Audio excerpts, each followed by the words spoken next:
और जिस प्रभु ने आया संसार में, उसने कहा कि हे सब परिश्रम करने वालों और बोझ से दबे हुए लोगों, मेरे पास आओ, मैं तुम्हें विश्राम दूंगा।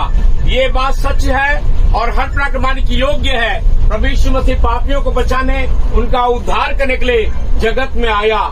चोर और किसी काम के लिए नहीं आता, चोरी करने, घात करने, नाश करने के लिए आता है। प्रभु यीशु मसीह संसार में आया मान को जीवन देने के लिए और बहुतायत का जीवन देने के लिए। सुन तो लो मेरे प्रिय भाई और बहनों, मानव का जीवन घास के समान है, फूल के समान है, पानी के बुलबुले के समान है। और संसार जो है, जो थोड़े दिनों के संसार में जो मानव आया हुआ है, जो स्त्री में से उत्पन्न होता है, वो थोड़े दिनों का होता है। मेरे प्रिय लोगों, जिस परमेश्वर ने मानव को आंख दिया देखने के लिए, कान दिया सुनने के लिए, नाक दिया निश्वास लेने के लिए, मुंह दिया बोलने के लिए, आकाश से बारिश देता है, सूर्य का प्रकाश देता है, चंद्रमा की रोशनी देता है और वायु देता है, उस प्रभु परमेश्वर के बारे में बताना चाहते। इस परमेश्वर ने आकाश, पृथ्वी, समुद्र सब वस्तुओं को बनाया है। मान के बना है, भवनों में नहीं रहता। मान को जीवन, श्वास और सब कुछ देता है। इन दिनों में आपने देखा होगा टर्की में कितने भी भूकंप में पूरा धराशायी हुआ। संसार में कई ऐसी घटना जो कि घट रहा है। मेरे प्यार लोगों, मैं एक शुभ संदेश सुना रहा हूँ। आज 30 साल हो गया इस नाम की घोषणा करता हूँ। मैं पापी था, मन से, वचन से, कर्म से, आदम से, जन्म से पापी था। मुझ पापी के लिए मुक्ति का मूल्य चुकाया, मेरे दाम चुकाया, स्वर्गीय महिमा को छोड़कर धरती में मानव बनकर आया और मानव के बीच में रहा। जिसने अंधों को आंखें दिया, बहरों को शक्ति दिया, कोड़ियों को शुद्ध किया, मुर्दों को जीवित किया और मेरे पापों का पेमेंट उसने कर दिया। मेरे पापों का, मैं पापी था, जो अपने प्रेम की भलाई को उसने जो प्रकट किया, क्योंकि परमेश्वर ने जगह से सब प्रेम रखा, उसने अपने इकलौता पुत्र को दे दिया, ताकि जो कोई प्रभु यीशु मसीह पर विश्वास करेगा वो नाश नहीं होगा, अनंत जीवन को प्राप्त करेगा। ये जो कि कोरबा कोचेवली आज 16 तारीख एक गुड न्यूज को बता रहा हूँ। पेपर न्यूज में आप पढ़ेंगे मृत्यु के बारे में, दुर्घटना के बारे में, नाना प्रकार की बातों में, टीवी न्यूज में, पर एक गुड न्यूज है। पवित्र शास्त्र के अनुसार परमेश्वर मानव से प्रेम करता है और मानव के लिए हमारे पाप को, श्राप को, बीमारी को, गरीबी को, ये सब का भुगतान कर दिया। जो कोई प्रभु यीशु मसीह पर विश्वास करेगा वो नाश नहीं होगा, अनंत जीवन को प्राप्त करेगा।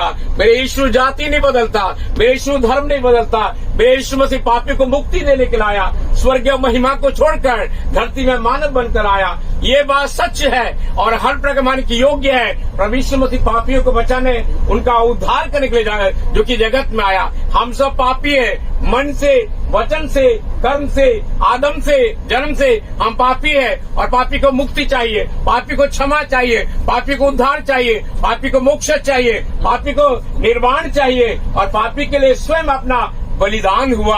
मानव को दंड देने के लिए आया पर दया करने के लिए आया। वो दया का सागर है, क्षमा का खान है। मानव के संसार में जो स्त्री से उत्पन्न होता है, थोड़े दिनों का होता है, जो कि कष्ट और दुख से भरा हुआ रहता है। सुन तो लो मेरे प्यारे, मनुष्य की आयु तो ठहराई गई है। मनुष्य का आयु 70 साल का होता है, बल्कि 80 वर्ष भी हो जाए, उसमें कष्ट और शोक और दुख ही दुख है। प्रभु यीशु मसीह ने संसार में देने के लिए आया, मुक्ति देने के लिए आया, शांति देने के लिए आया, क्षमा देने के लिए आया, छुटकारा देने के लिए आया। पवित्र शास्त्र के अनुसार, जो कि पवित्र शास्त्र में मारा गया, गाड़ा गया, जिसने मुर्दों में जी उठा और जी उठने के बाद में 500 लोगों ने उसका दर्शन को प्राप्त किए। उसने 10-12 बार उसने दर्शन दिया और मानव से कहा, मैं तुमसे प्यार करता हूँ, ना तुम्हारे रूप को देखता हूँ, न रंग को देखता हूँ, न तुम्हारे जात पात को देखता हूँ, न काले गोरे हो, पर मैं तुम्हारे, मेरा जो संबंध है तुम्हारे मन से है। क्या आप नहीं जानते कि आपका मन परमेश्वर का मंदिर है और परमेश्वर का आत्मा निवास करता है। यदि विश्वास करोगे,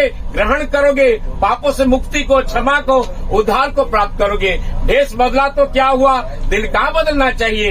1-2 बातों से नहीं, बिल्कुल बदलना चाहिए। खाने के लिए भोजन चाहिए, रहने के लिए मकान चाहिए, स्वर्ग जाने का मार्ग चाहिए। और प्रभु यीशु मसीह ने कहा, मार्ग, सत्य और जीवन मैं ही हूँ और किसी दूसरे को उद्धार नहीं। आकाश के नीचे मनुष्य के बीच में केवल एक ही नाम दिया, जिसके द्वारा हम मुक्ति को प्राप्त करते हैं, शांति को प्राप्त करते हैं। मनुष्य ने एक बार बनना, उसका न्याय का होना नियुक्त है। न्याय से बचना है, प्रभु के शरण में आ जाइए, विश्वास कीजिए, ग्रहण कीजिए। प्रभु आपको मुक्ति, शांति, क्षमा, उद्धार, छुटकारा देगा। प्रभु आप सबों को आशीष देने पाए। धन्यवाद। God bless you. Thank you.